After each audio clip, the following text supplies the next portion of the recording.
Welcome to episode 13 of the All for Our City podcast. Today I will be talking about Santa Clara County, Reno at Tacoma, and then Reno versus OKC.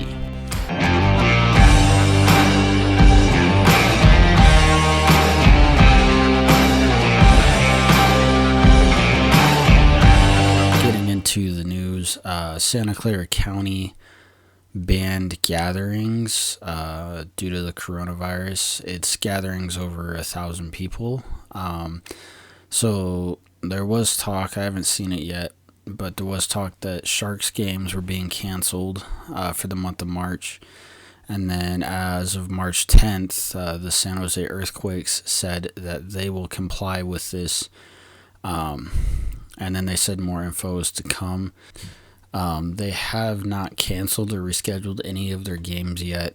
I don't know what their plan is, what the Earthquakes' plan is to do. They could play without fans. They could temporarily move. They could just have no home games, have the home games just be away matches. There are enough other stadiums in the Bay Area, though. There's Oakland, San Francisco, Berkeley, and Stanford is out of Santa Clara County, I do believe. I'm not 100% sure on that.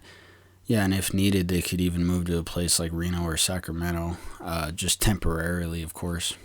Getting into 1868 news, Cristiano Francios, I don't know how to say his last name. He made the USL Team of the Week.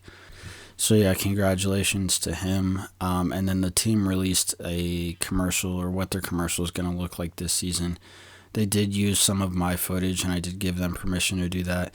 And a full review of that is coming soon in a blog post.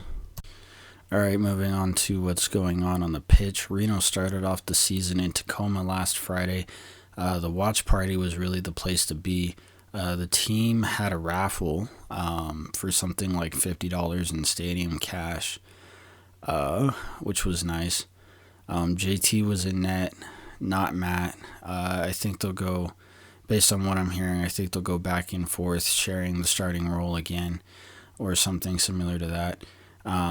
The game wasn't going Reno's way in the first half. All Reno was doing was passing the ball back to the defenders. Every time the ball got up to midfield, they'd just pass it back to the defenders. They weren't pushing to get it forward, and that was really frustrating a lot of fans. Tacoma scored in the 26th minute. The main thing I didn't like about this goal was that Reno's defenders were backing up too far. Yeah, no one on defense picked up the guy who took the shot. Tacoma got a yellow card in the 38th minute. Reno wasn't creating any momentum in the first half either. It was really a slow half for Reno. Really not what I was expecting anyway from Reno. Things didn't look promising either to start the second half. Reno did score in the 56th minute, which was nice. It was scored by Jack Skahan. Jack Skahan. I think that's how you say his name, Skahan. I got to work through some of these names. I got to get to know some of these names better. And it was assisted by Eric Calvillo. The goal was a simple one. The pass to Jack went through the back line. He went one-on-one with the keeper, and he basically just took a shot that went in the net. It was a good effort by our boys to come out in the second half and tie it early in the half. Reno took the lead in the 73rd minute. This goal was scored by Cristiano.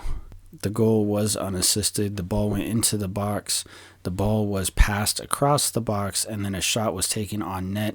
The keeper made a diving save, and then Cristiano was right there to put away the rebound.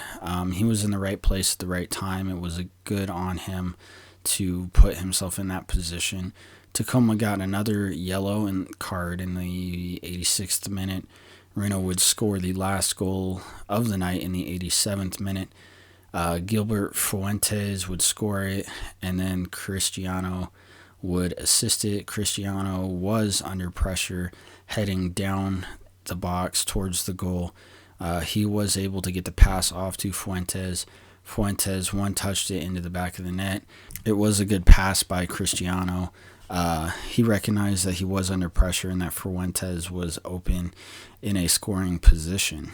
Reno won the game 3-1. Reno was in first place for about a day. I don't know what they were doing in the first half. They weren't pushing the ball forward like they should have been. It got to the point where multiple people were getting mad during the watch party. Like, everybody was yelling at the TV every time the ball went backwards, because we all knew that they should have been pushing forward and they were putting it back.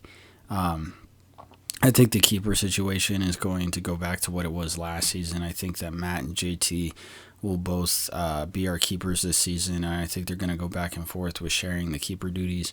I think Reno will continue to be a second half team this season like they have been the past couple seasons, and then I think Reno will see more long-range goals than we had in the past. Just off of seeing this one game, a lot more goals coming and a lot more passes to the box coming from midfield or just about midfield. Yeah, I think Reno will be another strong counterattack team as well this season. I think going into our next match, the team needs to work on not passing the ball back to the defenders from midfield as much. Yeah, I think our midfielders need to work on being more confident moving the ball forward. Moving on to standings, like I said, Reno was in first place for about a day. Reno currently sits third. We're only behind LA and Phoenix. The top 5 in the East looks like this. It goes St. Louis, Indy, Charlotte, Louisville, and Charleston. And then the top 5 in the West looks like this: Phoenix, LA, Reno, Colorado Springs, and San Antonio. I hope that Reno can stay in the hunt for first this season like they have in the past. It will be interesting as well to see if Phoenix will be as much of a powerhouse this year as they were in the past, because if that's the case, then nobody's going to get first but them. All right, looking into our next game, Reno's second game of the season brings them back home to take on OKC on Saturday. This game will start at 6:30. Pre-game will start in the morning at Kiva Juice. I believe that this will start around 10 a.m. I will be doing the 1868 Now pre-game podcast around 1 p.m. I am changing it up a little bit from last season. It's still going to be live on Twitter, but I'm going to be doing it from my house instead of the Battleborn Brigade pregame. I think that the pregame stuff should start around 4.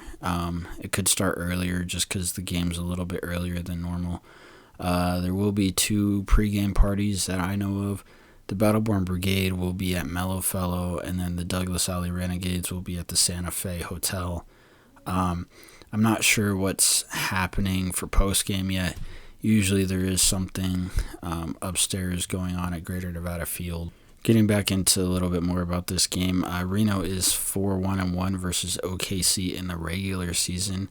Reno did lose to OKC back in the 2017 playoffs. That game is infamous now because a Reno fan assaulted an OKC player by throwing a bottle at him after that player was taunting the fans. In 2019, Reno drew the first game with OKC at home and then won the second game on the road. Reno is 1-0-2 for week 2 matchups, and then OKC lost their opening match. Getting into some key players for Reno, Cristiano. Again, I'm not going to try to pronounce his last name until I'm more sure of what it is. He made the USL Team of the Week. He got a goal and an assist in our last match, and I think that he will make an impact in this game like he did last week, or he could at least make an impact in this game like he did last week. Kevin Partita, he wore the captain's band on Saturday. He did get subbed out, but I do expect him to make a bigger impact in this game.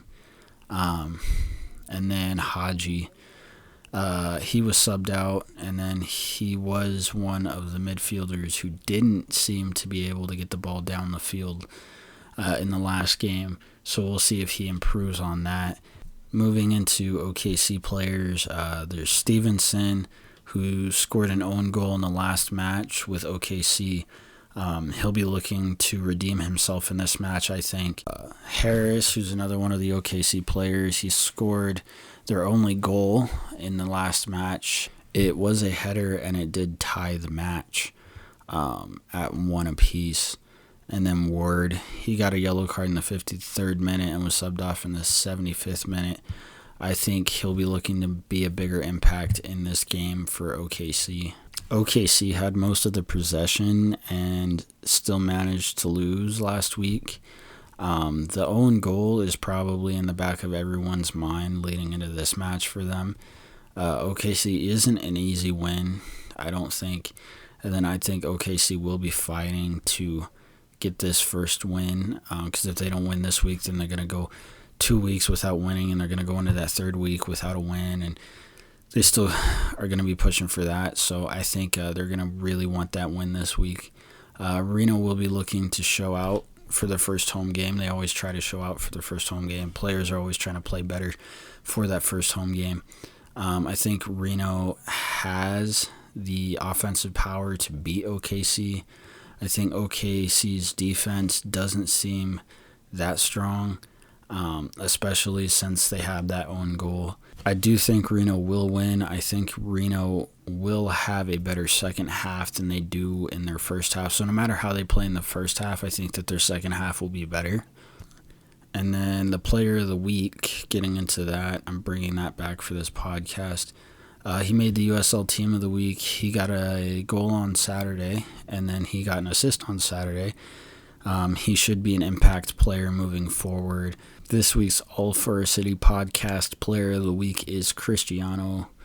Again, not going to say his last name until I figure it out. And then I picked him just because he was key in winning that game on Saturday. And that's all I have for this week. Thanks for listening. I hope you tune in next week, and I hope to see you at the match.